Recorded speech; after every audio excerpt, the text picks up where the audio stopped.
komera cyane rudacika intege komera ntashari uri kugenda none uzi byawe kuri wa mukire muri Killaman wigiraga umuntu wadanje ngo mu Rwanda ngafite nk'amacano garenze ngo njye nafite amacano yarenze nk'uko ubizi ngo gararenze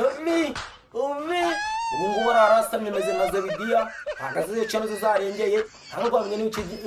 zagiyemo uvuga ngo arasamye ngo ameze nka Zebidiya uramuzi ni Killaman nta wundi muntu uvuga numva ari inkuru idasanzwe noneho ra cyo mbwira ukuntu byagenze rero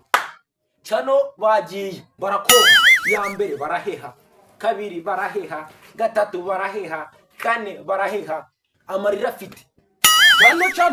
cyano uramuka tugenda ugenda mu nzira undi kubona ugenda yabyimbye kubyimba sa byimbye miki shano bwaho byimbiwe barubyimbuye urungi barabyimbura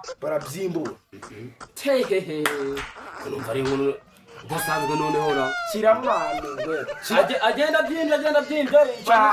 ubu yadaze yanganye nanja yadaze kintu bagiye zose barahutura wabona nese ngo ni dadi ubu dadi ntabwo kiriho ubu bakombye ari kurira mu myuka abaka bagiye barazihakinga kandi kumva ngo ni muri bamwe mu bantu bakurana hanje ndi umujenura rudacika intege kurukumwe Killaman izo ntege baziciye rudacika intege baramubeshe izo ntege baziciye abantu bagenda kuzina bya zose baziciye yaravuze ngo ntumbwana ngo ntiyankorera guca akandi foro ngo nzamure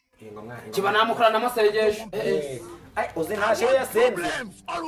rudacika intege gusengera mana w'ibintu bya birate bigaruka ariko Killaman nabyo ngushire community ubizi community iyo mbyutse mvuga ndakuramutsa Mariya 10 rero Killaman kugenda kwa wabyimbye byagaragaye te kuzongera kugenda imbere wabyimbye n'amada kugenda